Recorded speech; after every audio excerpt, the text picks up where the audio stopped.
So I'll go ahead and call this Carver County School District Board of Trustees meeting to order. The opening item would be the Pledge of Allegiance. Paul, would you lead us in that? Absolutely. Just be mindful. I pledge allegiance to the flag of the United States of America and to the republic for which it stands, one nation, under God, indivisible, with liberty and justice for all.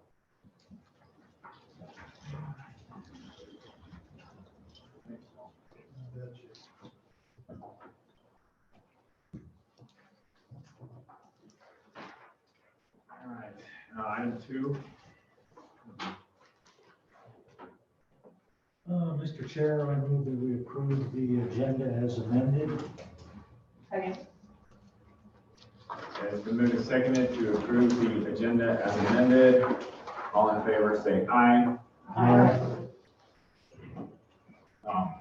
And just as a side note, Charlie is not attending and not on the call.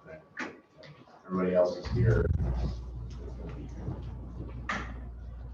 Okay, no presentations or recognitions at this time. Dr. Copeland, correspondence. There's 2 pieces of correspondence. One is just our annual letter of accreditation, which we received July 17th from Alma Department of Education. And the B is just a letter of approval of our evaluation system that we had to submit our teachers and admin folks. So we got those 2 approvals in July. Just for the record, I want that out. Thank you. Any questions about that? Okay. Item 5, A.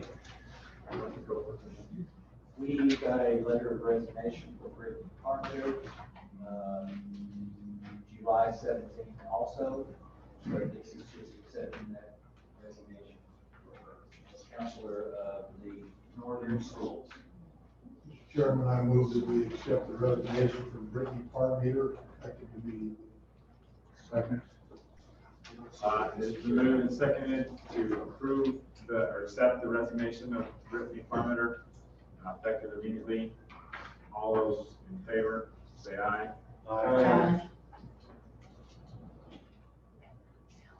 C. Well, like the term. Oh, sorry. Consider offering the 2020, 2021 August listing for activity extra-duty contracts. The list is attached and some are pending certification and noted on that list.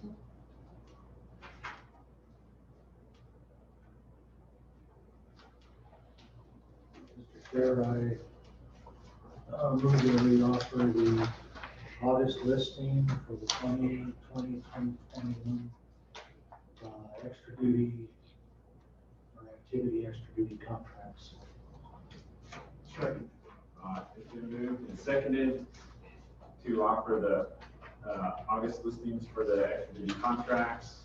Are there any questions, discussion, or vote? I guess the only question I have, Jim, or maybe for the principals, of the 2 ADs that are not currently working in the school that are ADs, are there some office hours for them that are being planned? We're working on that at our end. Yeah, and mine's in there twice a week. Okay. I just wondered because I knew that was seemed to be an issue, so. Question. Yep.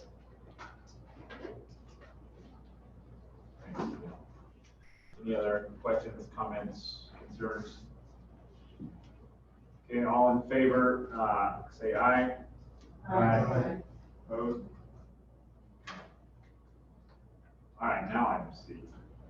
These are the list of teachers that are going to be handling the classroom-based virtual education program that we're in the process of getting set up in Schoology and our school as we speak. As of today, we have, or as of this list, we had 11 students, I believe, 10 or 11. And so that could gain or not. If we gain grades that are not covered by this, then I'll bring those things next month and so on, because it could go up and down.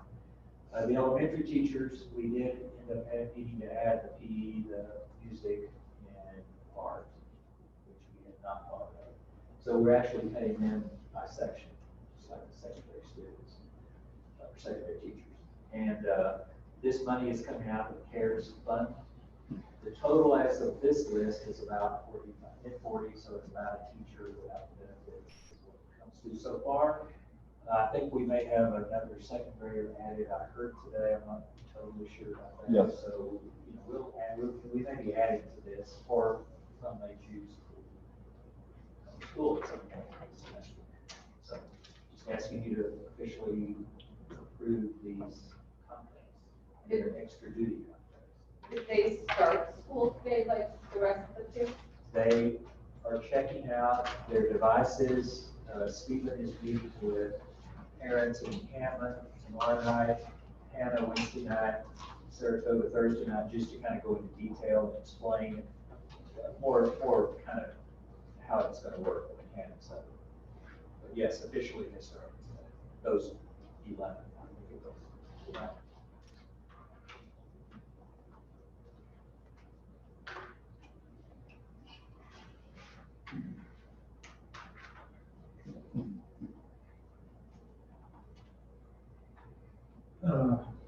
I'll make the motion.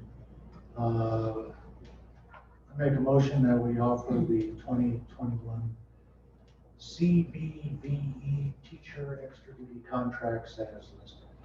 Second. Moved and seconded to offer those 2020, 2021 CBDE teacher extra duty contracts as listed. Any further questions, concerns, discussion?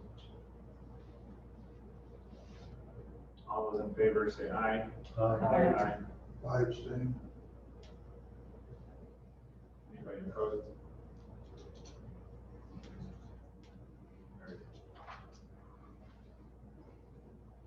Okay, item 6A, administrative reports, Dr. Copeland. All right, let me just go down a couple of things, and then there's one thing I'll add at the end that I just found out some information on today. The enrollment, we're up a little bit from last year, not a lot. We're up 20-something since this time a year ago. So that's a little more difference between a year ago. And then we gained some students through the year, so we're up slightly from May, 3 or 4 kids.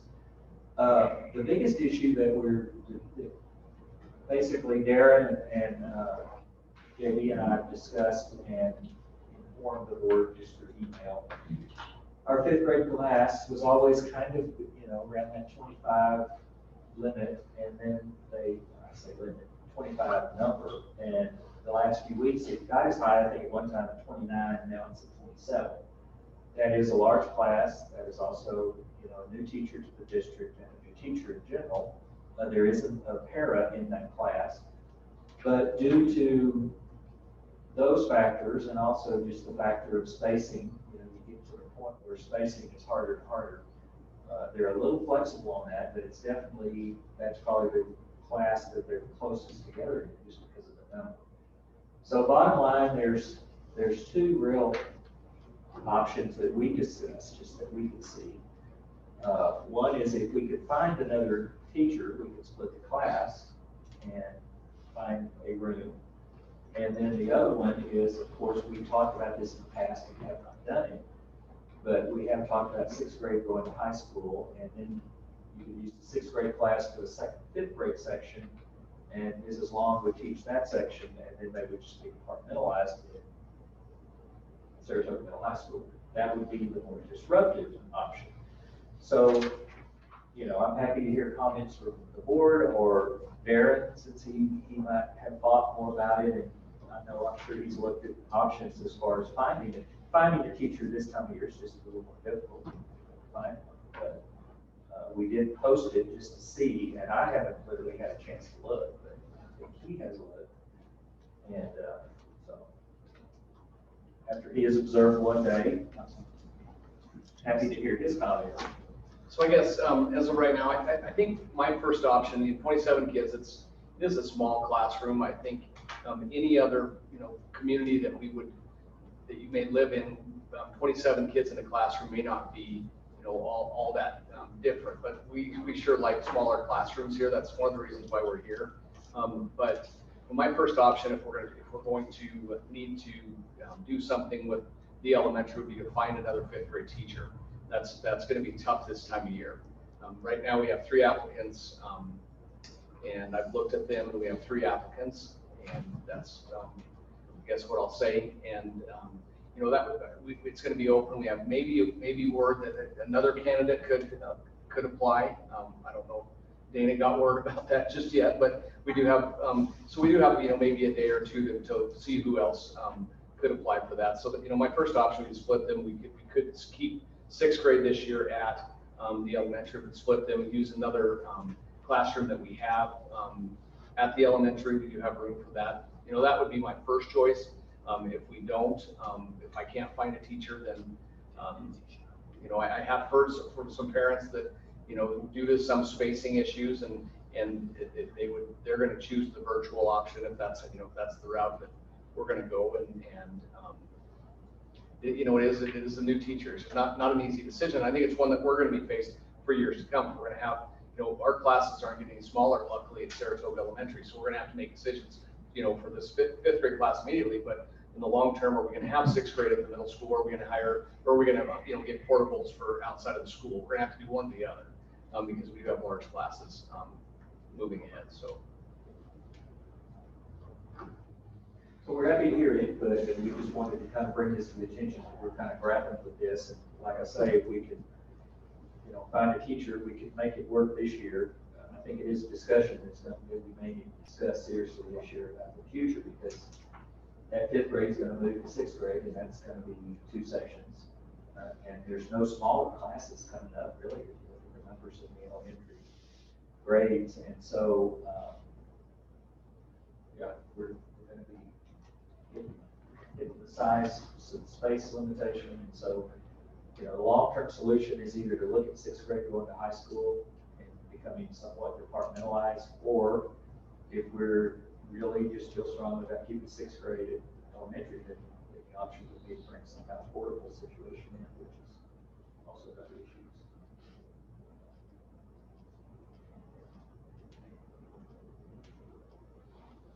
At this point, I think what we will see is who we can get. I mean, it's not going to be something we can decide for tomorrow, but kids are fairly resilient. I think if we can figure out something in the next week or 2, we can make it work with the kids as far as that goes.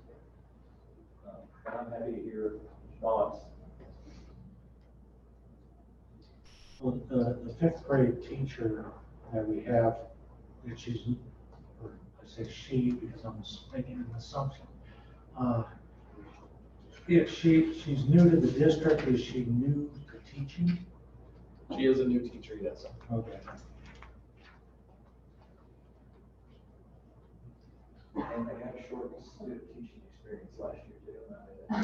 That makes any difference at all, but it was short due to all this situation. So I'm a parent of a 6th grader, and so I'm just curious what it would look like if the 6th graders went up to the high school. Would they would be immersed in with like the 7th graders, and they'd be alternating classes, and they would. This is, and JD can jump into it because if I say anything wrong, but from what I understand, 7th grade has 18, and it's split into 2 sections of each. So they could be back combined into 1 section from half of each due to the fact they're 18. I think he also said there's a class of 11. The juniors only have 10 or 11.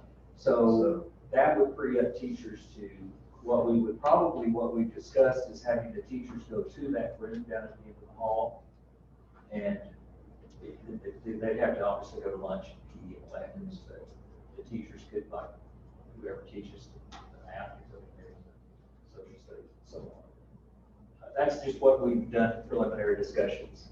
I don't know, we have not talked to 6th grade parents generally, so I'm sure there would be input there. In general, we want to pursue that, and I'm not sure what that input would be. How hard would that be to just say, all right, now I'm suddenly going to teach 6th grade math or 6th grade English? I mean, it's another credit. Yeah. But I mean, they're certified to be able to do it, but they haven't been doing it. And it wouldn't take it out of what we do at Hannah, the grade settings, the K6 and 712, which is typical. So, I mean, I tend to be like Darren, if we can find a good teacher, I think that's a better way to give us a year, and then we can talk long term about what we do. But we'll have to see. So what's the timeline? Are you allowing yourself, what did you say, maybe 2 weeks to make a decision, and then at that point? Well, I mean, the sooner the better. If we had a great person come along, well, I think we could move fairly quickly, but I'm just trying to guess at most, I think it maybe would be a couple of weeks, but. Forgive me for my not understanding. So the 6th grade would go to the high school, and they would have multiple teachers as opposed to just one. Well, what is the 6th grade teacher that we She have would now? take the other 5th grade section. She would take the other 5th. If we can't find somebody. So the other, I guess, part of this, all right, how convinced are you guys that we have to do something? Are you now at that point, like, we gotta do one or the other, or are you still in that 2 weeks saying, well, let's see how the new teacher does? I think. I guess where are you on that process to say, all right, something has to happen, or we're not, are you sure something has to happen, or not sure? Talking to parents, we have parents on both sides. One of the parents very close to me right now in proximity would like to see something happen right now, but I don't feel like, there's a couple things. I feel like our 6th graders really had a raw deal last year, and I want to keep them, I still want to keep them very close to what our decision making, just because of that 6th grade class. And I think that being said is why I would lean towards not doing something versus kicking the 6th graders up to the high school without some very thorough thought. That would be, it's something we have to think about. I don't know 100% if we have to make a decision. I know if we do nothing, we might be down a couple due to virtual school, and they're still in our district, but we may not want to have them go that route, but we may be down to 26 or 25 then, and it may be a little more manageable. But I think if we found a great 5th grade teacher right now, that would be our very best option, but we may have an option to not, just to keep it how it is as well. Well, if we found another 5th grade teacher, though, we still have room issues, don't we? I do have a room. I do have a room that I could use without displacing another class. Oh, okay. To the OT room. I don't know if I want to say that in public right now, but yes, it is. Yes. I told my son Cody he's gonna have to start putting on the encampment hat, Mike, coming down there. He's like, are you serious? You're gonna make me go to encampment? So We're gonna let, we don't make, we let. So I wish it was closer. I think but not really yet. What about the para in that class, Janet? The para in the 5th grade class? Or do we just need another one? It's just really more of a space issue, and then trying to find a para. We found a great para, and she's going to start on Wednesday, but just finding a para also is quite difficult. A highly skilled trained person is tough as well. So if we continue to have spacing issues as they come up, it seems like something we're going to have to look at in the future. And if you have a class of 27, and let's say they haven't, I'm going to say they even have a better year than last year's 5th grade have, they're still stretched to the max of their capability. And then if they're dumped in at the high school, there could be that struggle too that us as 6th grade parents kind of worry about from having a rough year last year with the teacher. Is there a way to make it, set it up and make it so it seems to me the best way is to split the class. But I, as a 6th grade parent, want my daughter to have Mrs. Long because she's phenomenal. They had such a rough year last year. But I don't want to see the 5th grade class have a rough year this year, just trying to get by either. I guess it depends on what comes. I worry though, because I know they can do it because I went to school here, we had a middle school, and 6th grade was there. I mean, I think they're fully capable of it. I think, given what they dealt with last year, I think it would be more of a struggle for them just because of the environment they had. But I think they could do it, but I would prefer that they just took us along with them to the high school.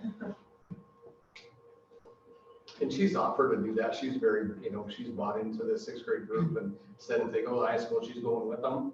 But it still doesn't help our 5th grade class and finding a teacher. But so I thought that was pretty admirable.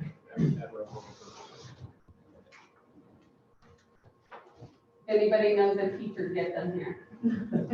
Yeah, I guess, and just to answer the question, so people watching are wondering, like, why is this coming up the day school starts? You just want to go through a little bit of the timeline or when you found, because obviously this is not ideal to be making this decision after school started. So just kind of. Just this last sense. Why the timing, so people might So understand. we were about 23 to 24 students beginning last Monday, and then we ballooned up to 30, and then now we're down to 27. So just in that week period of time, we registered quite a few students. Yeah.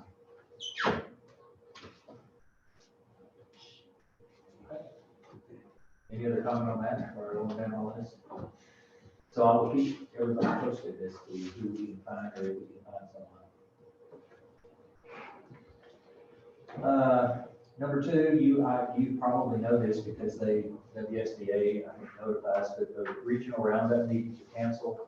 So they're going to do virtual training on a regular basis, and we just attached that schedule. So I think they're at noon or in the evening. You can pick and just join whichever you want or not, but you have that schedule, and so just wanted to make sure you knew that information. The update on the CARES funding, this has been, I'll just put it up here to kind of remind myself. So this has been a little confusing, but we finally got some clarification. So this CARES money is the overall federal money that they approved for a lot of things, but part of it has been for public schools. So we have several pockets. So we have $134,809 that we will run through our grant system, which is the Title I system.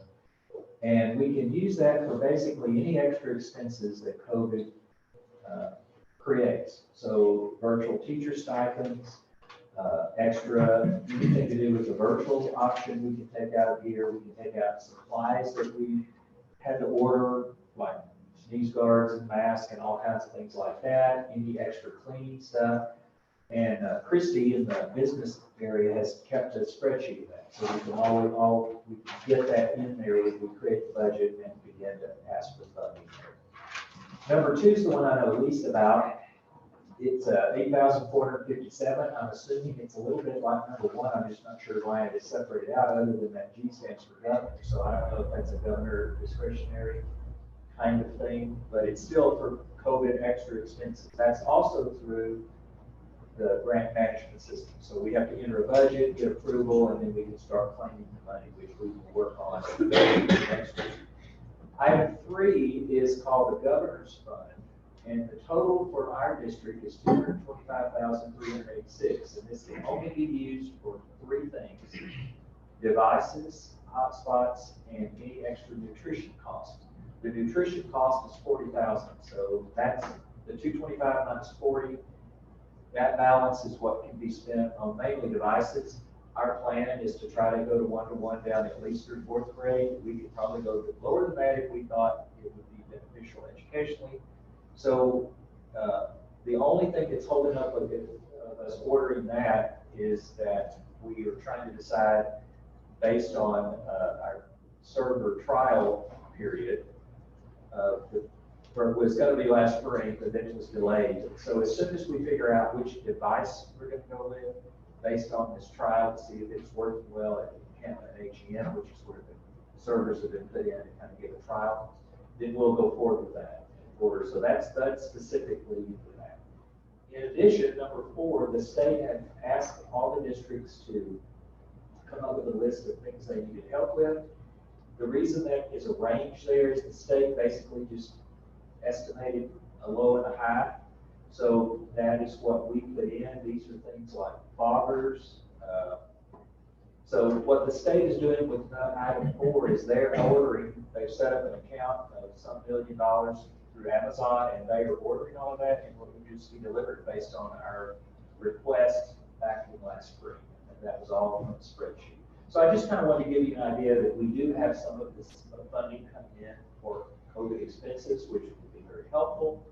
And just wanted to kind of point that out as to what that all was about, because CARES and Esther and all these comments are getting pretty confusing. So that's the update on that. Item 4, we've already talked a little bit about. We're getting devices out to those however many students right now at 11 and first of the day today. So this week we'll have meetings, we'll get the devices out, we'll get all the teachers and sections set up in Schoology. We did have a meeting that Stephen and Noel did for the CBDE teachers last Thursday. That was fairly, I think, successful. And so I've given you some information on that. The other thing I wanted to talk about that we just found out about today was WDE called a special Zoom. The governor announced last Wednesday, out of the blue, really, as far as superintendents knew, that they were going to provide at no cost a COVID testing program similar to the long-term care facilities. Districts can opt in. What it is they will send out these saliva tests, is what I'm hearing today, to districts, and you would randomly have 20% of your employees test every 2 weeks. Very similar to the UW student test, where you get on Zoom, they watch you, you send it in. It is not mandatory, so in other words, anybody can opt out of it. So I just am letting you know that information. We're going to talk about it as an 18 meeting on Wednesday. And basically, it's just to, their goal, the Department of Health is just doing this. It's just to try to make sure that they catch things as soon as they can and try to keep track of where it is, if it's in certain parts of the state or whatever. So they expect to get the test back within 48 hours. Results will be reported to the staff members that take the test, and also to the Department of Health. Then they work with any positive cases to tell us what to do.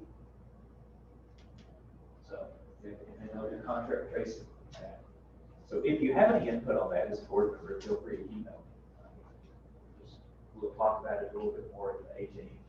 I would not be for it, obviously, because they said, well, once you opt in, it's mandatory for whoever, 20% names that come up or whatever. So, so there's that. That's just an added thing that's kind of out of the blue all of a sudden. So we're supposed to let them know by Friday. All 48 districts are supposed to let them know by Friday whether they're planning to opt in or not. So that's our report, other than the school board elections that are coming up. The information is there. So is that completely free then? Is that right? That's what they've said, Mike.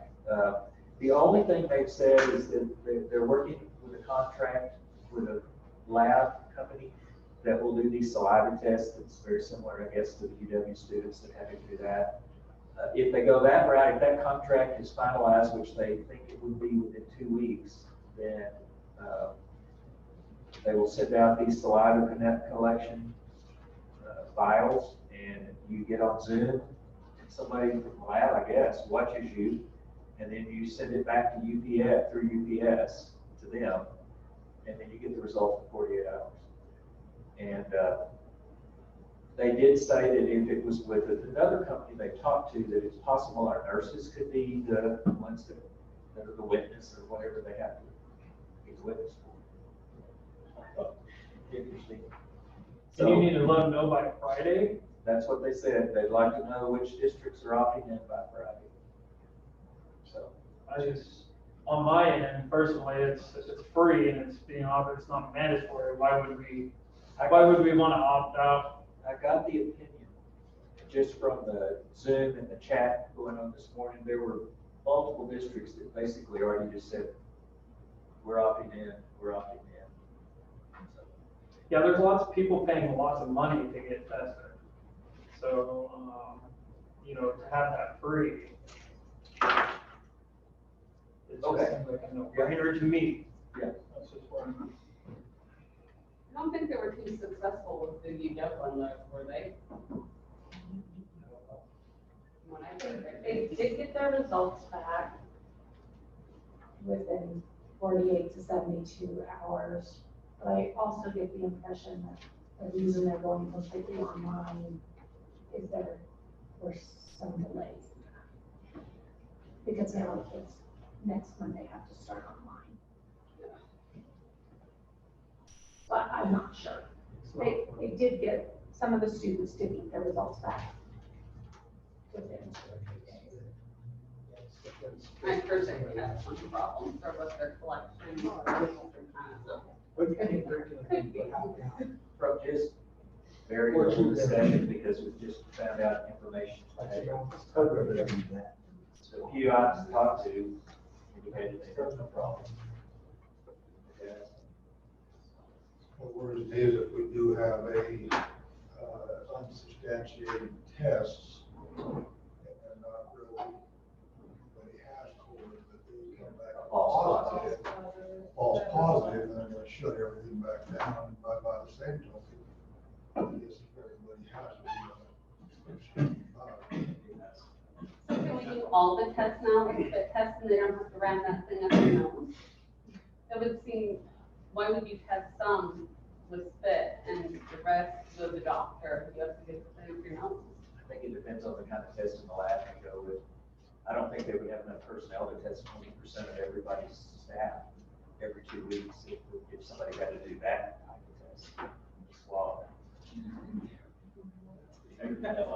Just a false comment there, like if somebody tests positive, that doesn't mean the school's a shut. right.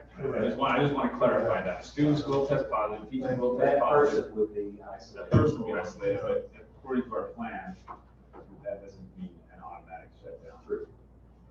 On our end. Correct, as we submitted it, we'll see. Yeah. But I just want to clarify that. Thank you. Okay. That's on there. All right.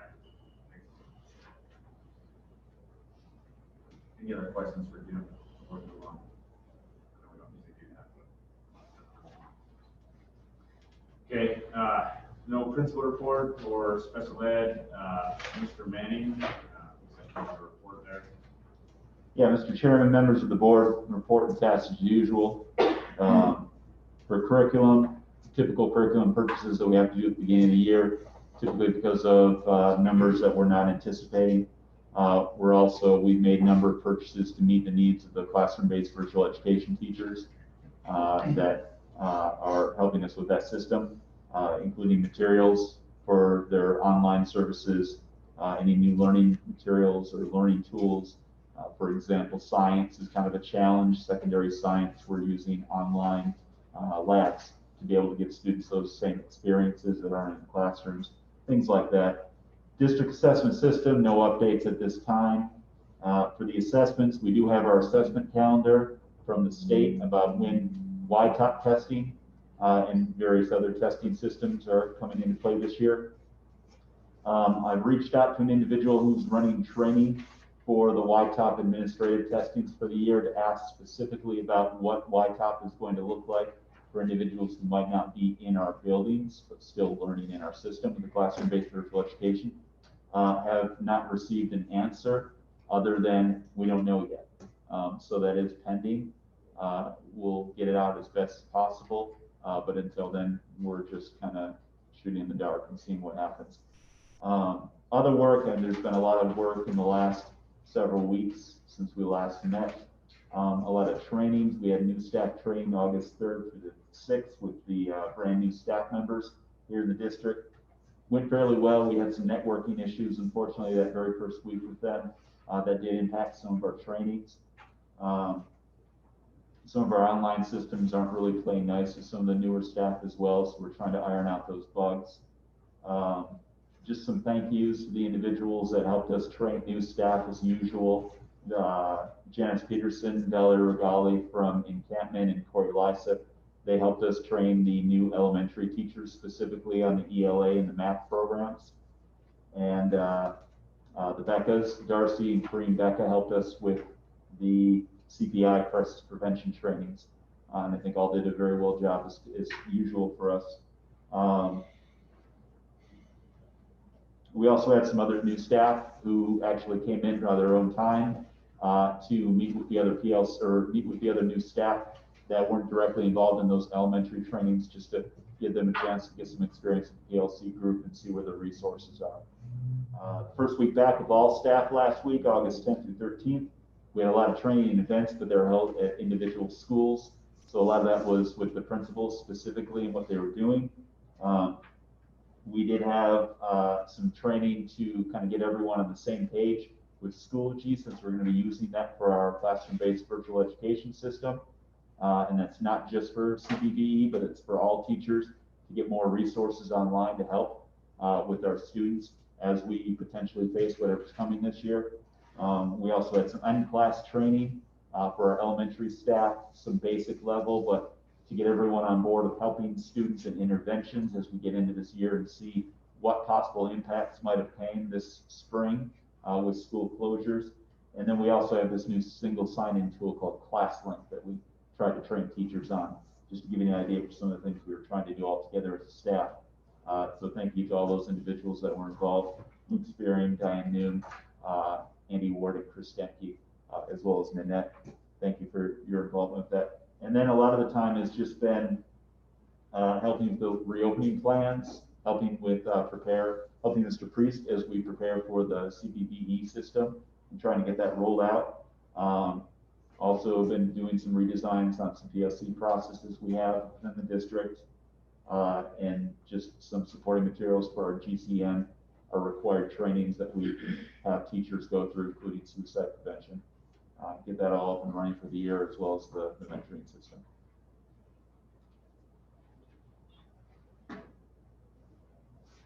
Any questions? Thank you. Thank you. Okay. Item 7, audience. Anybody have anything to say or to address the board this time?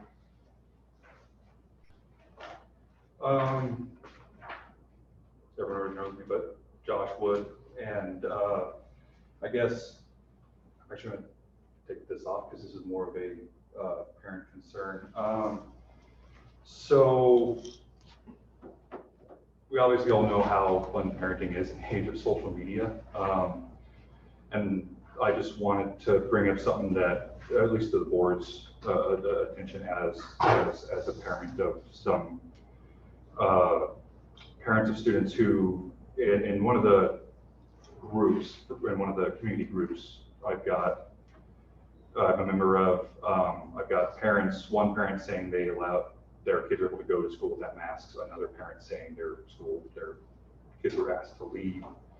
I know this has been a huge thing that's been, worked on very hard by the board, and there's been a lot of discussion about it and stuff like that.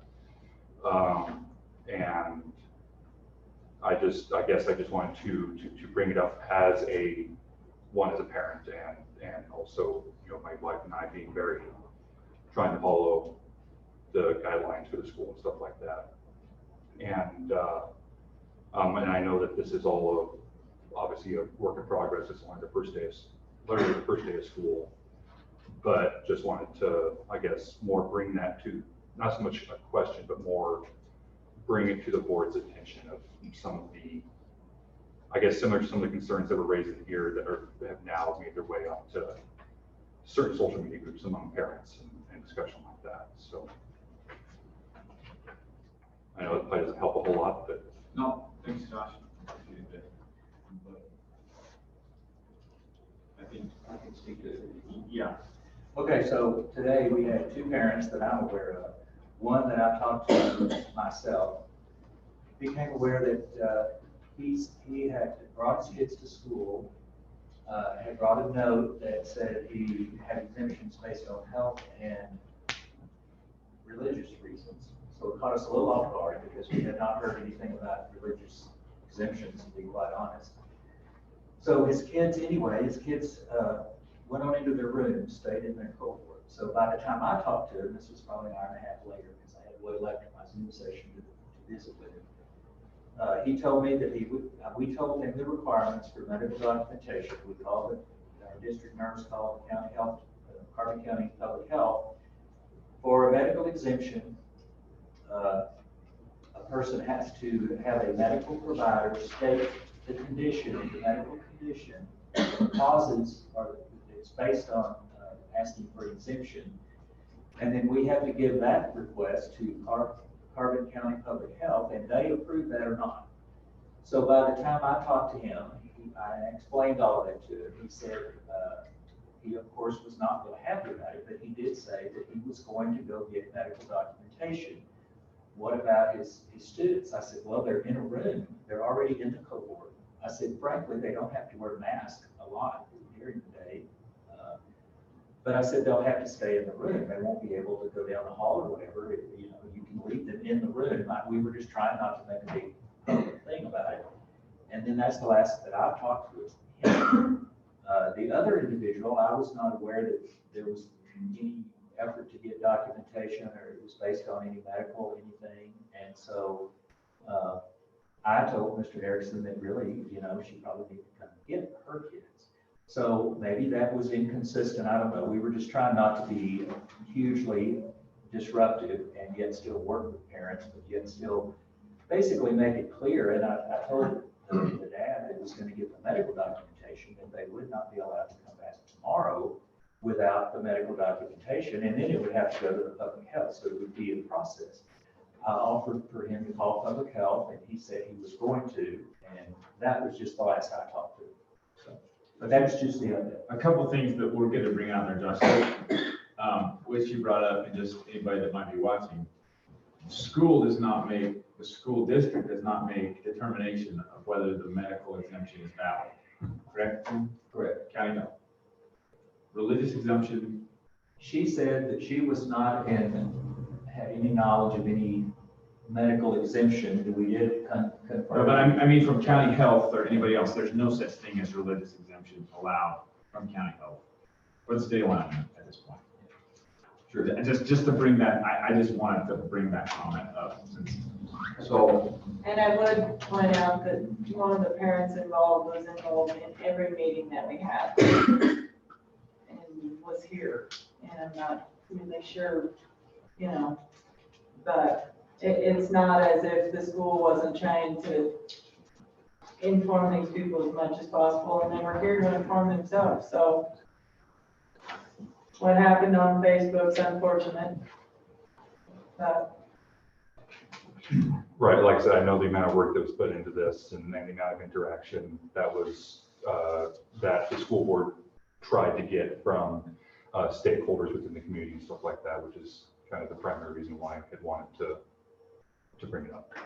Yeah, good. And as Jim said before, you know, we don't want to be a mask-istato. That's not the point of it, but we have to follow our rules. We submitted to Wyoming Department of Education, or else we're in limbo. We don't have approval to not follow them at this point.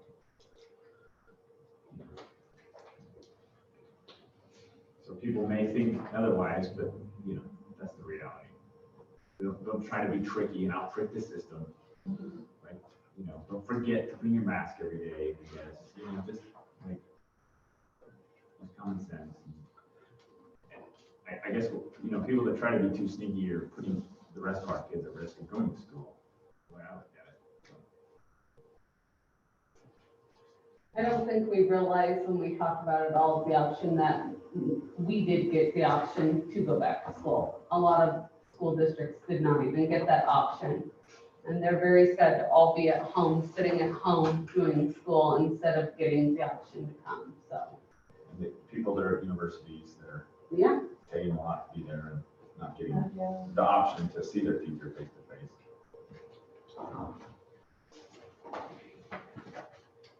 Thanks for bringing up that discussion, Josh. It was. Cool. All right, item 8A, we don't have any, I guess, is there any other public comment? Okay. Item 8, no unfinished business. No new business. Mr. Chairman, I move that we approve the consent agenda as presented. It's been moved and seconded to approve the consent agenda as presented. All in favor, say aye. Aye. Okay, item 11, financial report as well. Mr. Chairman, members of the board, your balance in your general fund as of July 31st is $3,636,328.96. You can see there your revenues and expenditures for the month of July. Your major receipts came from the Carbon County Treasurer and the State of Wyoming retirement reimbursement, which was from prior year, from June. You see as your investments at the various rates and maturities and where your money is invested. Do you have any questions regarding your general fund treasurer's report? On the second page, you have your other funds treasurer's report. You see there that the new grants are starting to show up on your report. We still have some grants that were just approved in the month of August, so they aren't on your July report. But we've taken everything off that it ended up as a zero during the month of July as of June 30th, so all of the new money is showing up there. Your payroll comparison between July of 2019 and July of 2020, you'll notice there's no workers' comp in July of 2020, and that's because we had a credit workers' comp without a bunch of credits, and if you're an employer, you saw those credits come across that way. So that was why workers' comp is at zero on this year's payroll report. You see there your balances in your scholarships. There were no new scholarships issued during the month of July. Your employee benefit fund, your major maintenance fund, your capital construction, your depreciation reserve fund, your lunch fund, encampment activity, kind of activity fund, Saratoga activity fund, and your mid-level lodging deposit account. Do you have any questions regarding your other funds? No, maybe a question for you. So, regarding adding a teacher at Saratoga Elementary School, I guess financially, Jim said, we're able to do that. As part of that, because, we've added a lot to like major maintenance and depreciation reserves. We've got a lot of money in those accounts.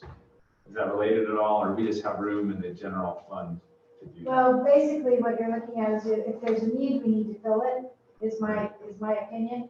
And the money, we may have to do a budget amendment to move the money into the 1,000 area to cover it coming from that area. But you have money in your cash reserve, your $900,000 of your unbudgeted money that you can tap into. You have a good solid cash carryover. And right now, if the numbers justify adding another teacher, that's how you can justify doing that.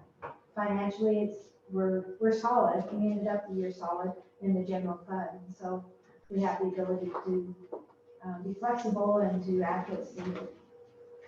Does that answer your question, sir? Yes, thank you.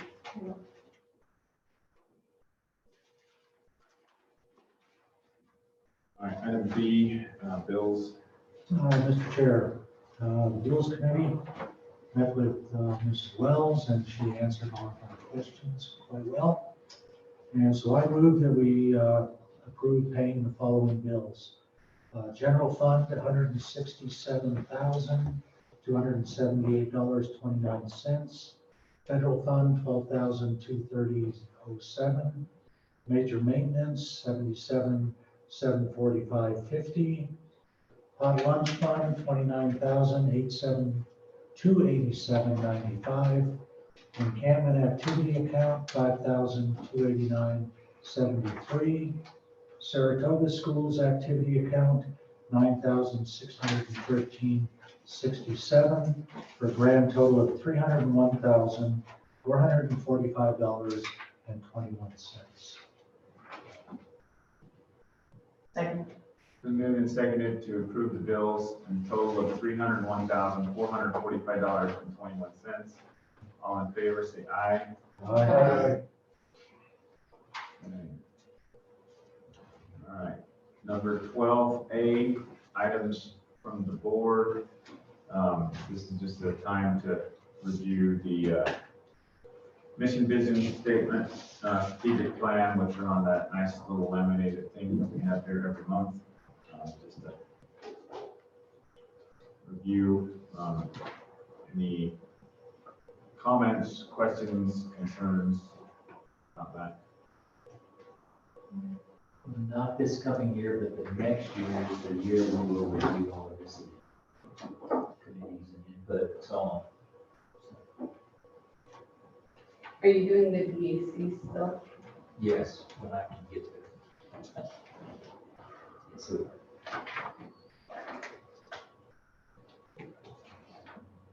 Okay, thank you.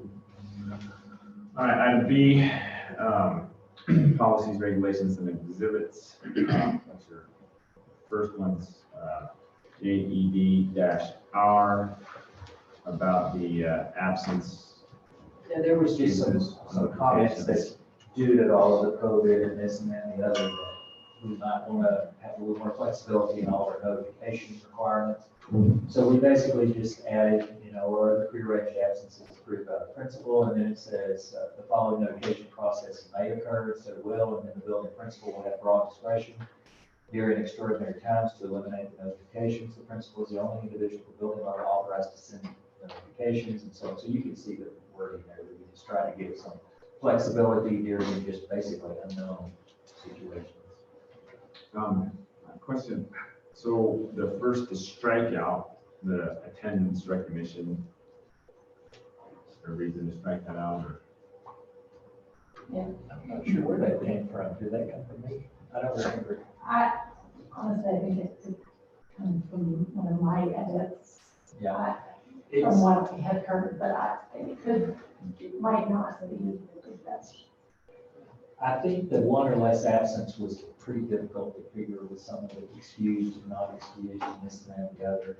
It's not like we don't want to recognize good attendance. It's just that, that gets a little difficult if you're very specific, one or less absence per quarter.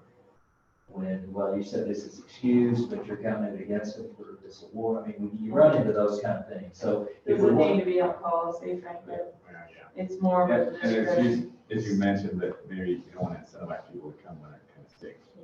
Yeah, I mean, we're gonna test that a bunch, but hopefully in later years, we don't have to have kids coming to school sick to get a attendance award. I do remember that being some discussion. I believe that. Okay, I I'm sure that was- just curious, You want it that's fine. changed. I don't really think it needs to be in policy. Any other comments about that one, questions? Okay, GCAG-R, Basically, we just tweak this, and this is a regulation, so it's basically just for all, all of these are, I guess, but it's just so that we could include, we took out the word classroom because we wanted to include the CCSD teachers under the job descriptions, and we just tweaked a couple of very small things there. That was it. Okay, any questions about that one? Comments? No. Okay. See. And then the last. Wait, I'm sorry. I just, a thought occurred to me. Going back to the JED-R, where it says over 7 days absent, but it might, maybe unexcused absences, as opposed to, the excused absences, differentiate. Just a thought. Well, this, it doesn't address excused or unexcused in the past in this policy regulation. So we didn't really address that. We just tried to give discretion to the principal. If it was like a prearranged absence that everybody knew about, then there would be a letter then inadvertently sent over some notification if they had already been made aware of it and it was agreeable. So, we were trying to give flexibility for the notification. But that never was in there to be excused term. I was just thinking if that would clarify it, maybe. I mean, is that even tracked in the system? Right, absences and absences. Yes. unexcused more the worry, because if you're excused, usually you have a reason why you're excused. I guess that's the discretion of the principal. That goes back to that kind of overlying all of the 1, 2, 3. I kind of think the principal maybe knows if you're excused or not excused. I don't know. I'm looking at the principals and they're all looking. Well, it's, basically the way things are right now, if the parents excuse it, it's excused. And that's the issue you have. It's very rare that you have an unexcused absence. Because a parent, if you ask the parents for it, they excuse it. Even your kids that you're probably more concerned about with that group of, that are basically the reason why you would ever call the county attorney, the parents still usually excuse them. Mm-hmm. Yeah. Because we met with the other school district and the county attorney several years ago and got that worked out. So it's a countywide policy, essentially, the 7 days and all of that kind of stuff. But there's not a lot of teeth in it in terms of that, because the parents get to decide what's really excused and what's not.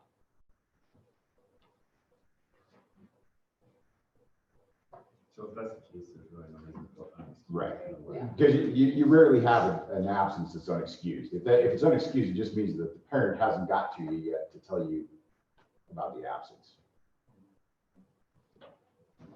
Nitpicky editor thing in that line where it says however, comma. I do apologize. We It's will make that correction when we fine. fully make the edit. Thank you. Okay, thank you. Thanks, Joe. Jumping back up to GCB-E2, contract for extra duty services. This is just an exhibit, and we talked with Sally, and I'm not sure who all had some say in this. I know we looked at the contracts that we had, and the extra duty that we used for the activity contracts did not seem to apply to the CBD teacher stipend. So we just used that as a model, and it came out with something that had the rates on there, and so on would apply. So this is what we will fill out, and will go in as an exhibit right behind the other extracurricular activity contracts, extra duty contracts. Okay, I got one question at the very end where it says copies, white, yellow, pink, and goldenrod. Do we still do that? You do. Okay.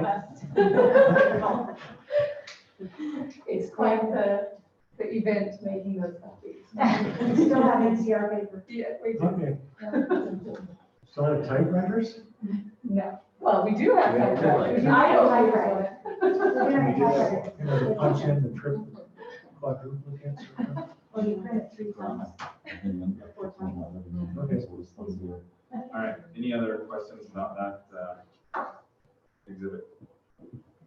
Okay. All right, item C, Georgia, anything to share from Region 5? No, I joined the meeting on July 28th, but there's not really any updates. I mean, they're still kind of going through the same thing, trying to get kids back in school and whatever. So. Okay, thank you. All right, item D, discussion about board meeting locations for the fall. Obviously, our current schedule has us at Saratoga Elementary in September, Canada Elementary in October, CAM in November, and then back in central office in December. I guess obviously the discussion is whether to try to do that at the schools or just move them to central office here. How did the school feel about having this? You know, I would be fine at Saratoga Elementary. Our policy or our reentry plan says that all visitors will wear masks. Are you a visitor? I mean, that would, I guess. I don't feel like we're visitors in that sense. That would be the question. I think we are, we don't work there. Right. I feel like a visitor when I go, but I'm not you. I feel like I'm there all the time and I'm not a visitor. I should have a desk. The only thing I would ask and just point out, and the principals maybe would know or have some options, you know, we do have some extra cleaning things that have to happen after groups of people come in. So, I mean, I'm not saying it couldn't be done, but it would be something. It would tax our crews, and we're already, you know, this fall is going to be interesting to see with all of the extra cleaning that we're doing.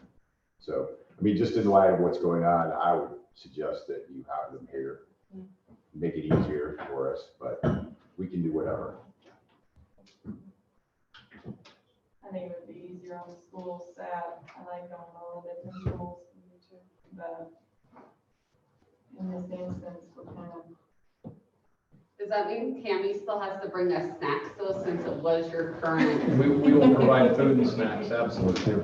Shouldn't Tammy have to do everything? No.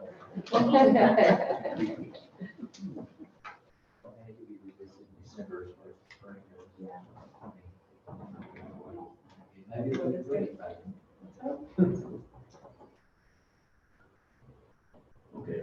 Any thoughts, Paul? Yeah, I think it's probably best to have it here. I mean, it's, just a little bit more travel, and it's not like we don't do that enough, so. I'm okay with everything being here. There would be one less opportunity for the virus to enter the school.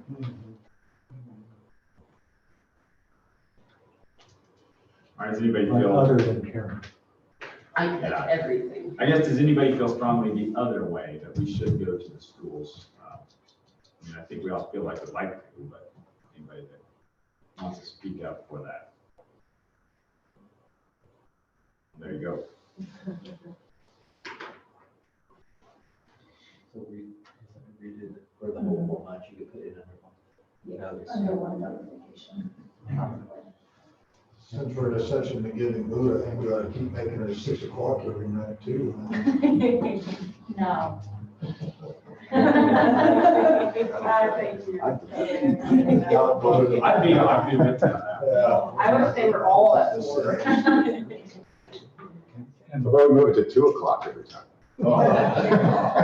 We start at like 2:45, we got a work session next time, and then BOCES is at 2:45, so we almost, it's pretty close. Which is miserable. Oh. Might in the winter, but October, November, when you're busy and still going and trying to buy stuff up, it was still bad.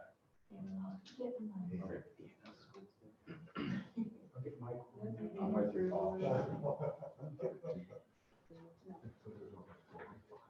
Okay, especially if we're not having schools, we might have it early, so Yeah. people from the school can be there, the teachers and the students. Yeah, it's all right. And That's why we're doing it for. Exactly, it gives us to travel a little bit better chance.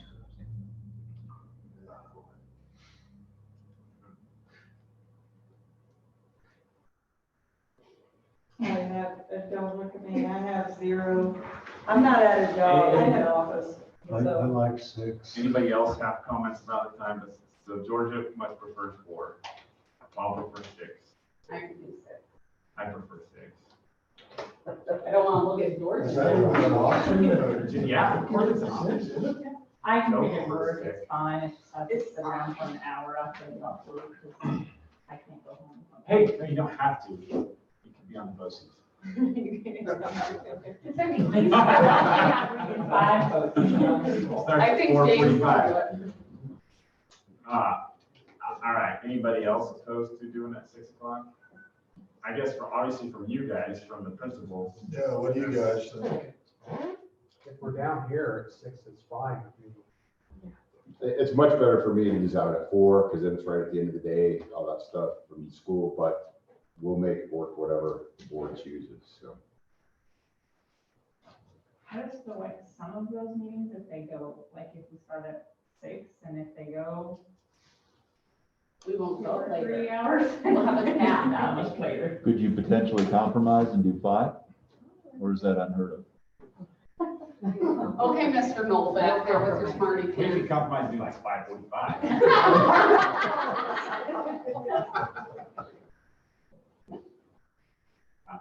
What about 5? Cassie. Do we anticipate visitors from the school? I mean, if so, it would be nice to get them at 4. The fall is usually when you do your new teachers, you have them come to your board meeting. I don't know if you're gonna do that this fall in light of things, just kind of say, we'll wait till later and. I know that's why I like, obviously we've done the school at 4, so they can kind of hang around. Right. I was gonna wait till later on. I mean, you can do that later, that's, If you made it at 5, they would have time to get here. Yeah.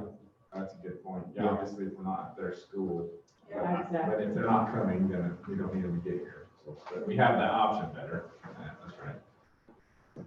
Cut the split the difference. Yeah, I'm good at 5 o'clock.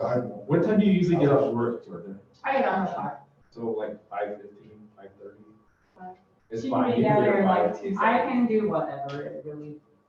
All right. We'll just do 5 o'clock. Split the difference. And are we doing this until the end of the year? Through December. Till the end of time. And because Noel suggested it too. I can see he's. Like to see us under move. that class. I see his eyes. Are his eyes smiling? Yeah. Okay, thank you guys. Is that better? A little better. Yeah, that's perfect. That's, Better for me. I mean, we're trying to get fall to running in here, so. This will affect BOCES times. I'm assuming you will want to move back your work sessions and move back your BOCES meetings. Yes. To closer to that 5 o'clock. It would be Yes. shifted an hour as well. Everything shifts back an hour. Just once clear. Yes. Good. And if BOCES was lucky it was today, we had a lot of time. Yeah, and last time we barely got it in. We didn't get bills committee. We hadn't had a meeting for 3 months. Okay, enough on schedule, 5 o'clock. All right. Board member comments. I'm gonna start with Casey this time, we'll go that way. Okay, well, I'm glad to have my kids and all of our kids back in school. I didn't hear any complaints other than my son forgot his shoes, big surprise. His parents did too. Back in sports and not huge changes to those schedules, which is great. I just got home from county and state fair, and we had a lot of kids participating in a lot of activities at both. And it was cool to see.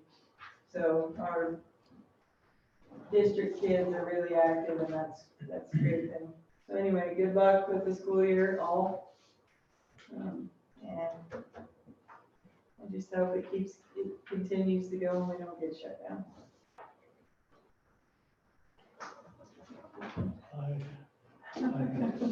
Yeah, I'd just like to welcome everyone back to school and no catastrophes on the first day, yay. And I join Casey in saying I just hope that this continues, that everything goes as well as possible. Yeah, I'm excited to be back. Really appreciate the teachers showing up today as opposed to some places that had sick call-ins and all that kind of stuff and BS. They're serious about their jobs, and the administrators and support staff, and bus drivers, everybody that showed up. Really appreciate that. The county fair going down there was pretty cool to see, all that kids still getting to do that. That kind of, to me, felt like a little bit, my kids don't do it, but just going around walking, it's like a return to normalcy a little bit, like, all right, here's a regular activity we're doing, let's get on with life and go from there. And I'd like to, one thing, I think Mike said the word, like, as we go forward, just use grace with the teachers. If there's issues and if we can just, treat each other with, it's easy to get, like on social media, Josh, that you mentioned, real easy to get divisive and hammer on each other. It's a lot harder to do face to face, like when you have some compassion for the person you're actually talking to. And so it's good to be back face to face, because then maybe we have to exhibit that with our people a little more. Just want to welcome everyone back. Super thankful that all the kids get to go back to school, especially thankful mine did go back to school. I know it's not going to be perfect moving forward, but I think we have a really great plan, and I'm really thankful for everybody that's put so much effort into our reopening plan, and just everybody that's so dedicated and has worked so diligently to make that happen. Also, just thank all of the parents for allowing us, for trusting our district with their kids. I think it's a time in which that it is taking kind of that leap of faith or that trust, and just thank everybody for, making accommodations to make it a really successful year. And then the other thing, just there will be some board openings, so try to potentially get people interested in being board members? Cassie copied everything right. But no, I tell you what, I really admire you guys. You guys got your hands full with not only parents, but the government officials trying to do it this way, trying to do it that way. A lot of admiration for you guys. I hope you know that the board supports everything you guys are doing. Welcome to the new teachers, the new principals. I got to meet the other night. I haven't met you yet, but welcome. You know, we always talk about the teachers who are really truly the rock stars of the whole thing, and the students, but you know, the janitors, the bus drivers, those people, they're doing overtime plus trying to make sure everything we got stays open. So if you see a couple of them, tell them thank you for me.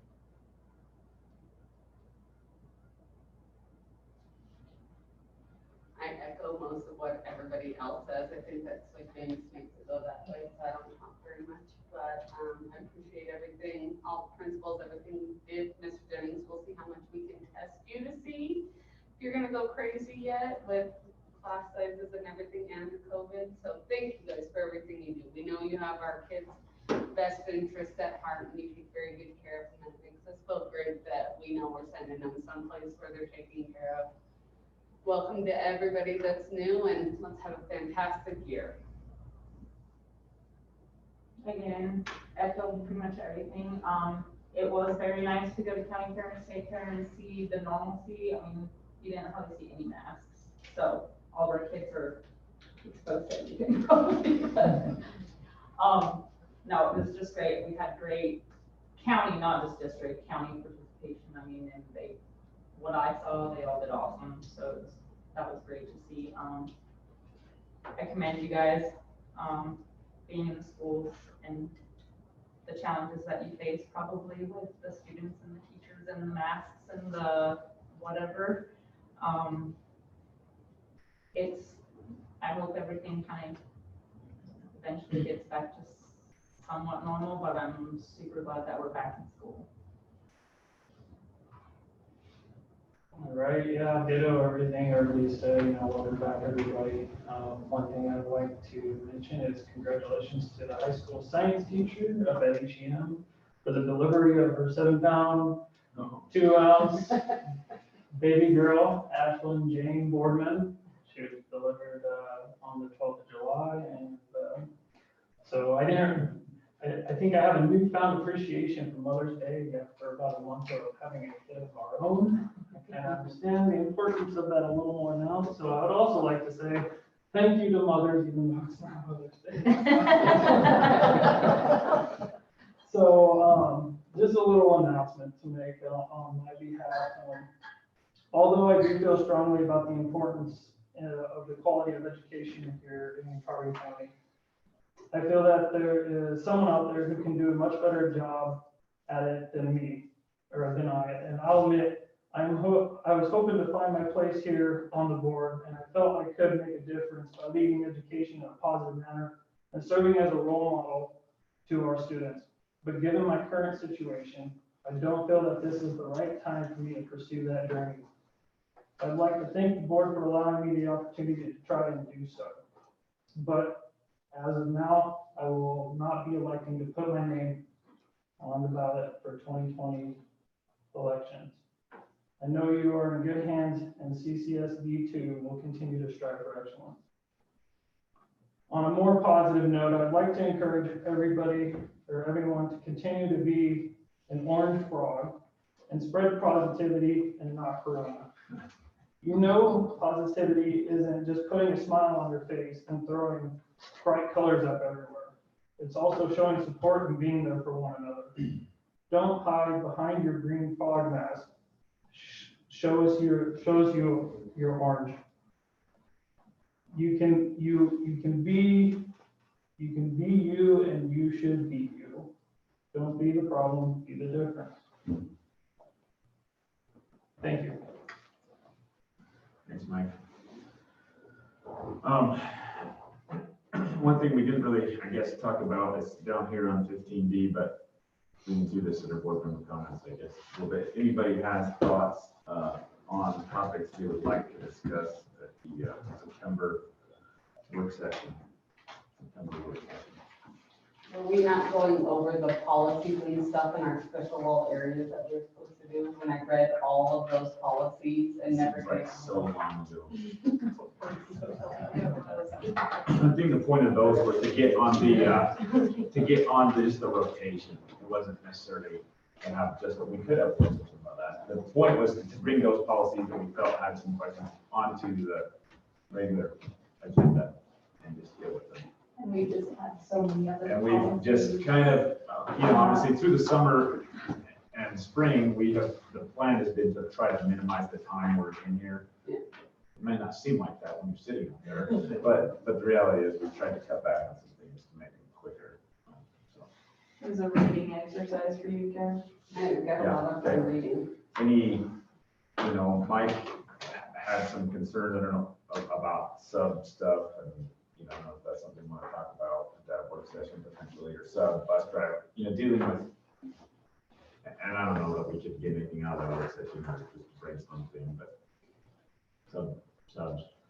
So if we come up with any ideas, email you. Yes, and I would say, I guess, I haven't done anything, I don't have anything firm on that, so I don't know if we had something in the rotation that we were planning to do, we've kind of gotten out of that sync of doing everything, get the kids back to school, get the kids back to school, get the kids back to school.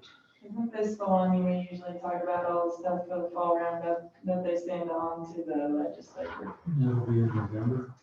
Yeah, but isn't this the workshop that we normally talk about it? This one coming up? In September? Yeah, we talk about it at one of them. Because we have them every. Are we even gonna have that information yet? We're not, Well, but they're not even doing it.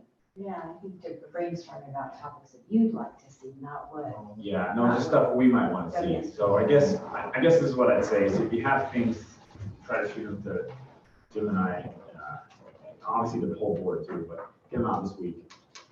You can, if you have things that you want to address or issues. So that starts at 2, so we basically have an hour and a half. And then we have, it would be at 5, but the other meeting, so this would be at 3 for the work session. Three, yeah, so we have an hour and a half.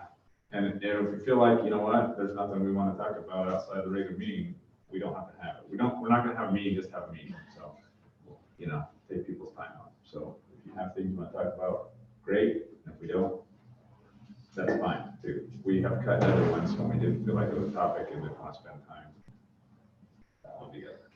It will just need to be published, that would be the only difference, to let us know, or let me know. Okay, so that's about that. All right, item 13, there is no need for executive session at this time. So the next meeting date, item 15A, it will still be Monday, September 21st, but it will be at 5 p.m. here in the central office. And that will make the board work session, if we have one, at 3 p.m. at the central office as well. Any questions? All right. Meeting. Before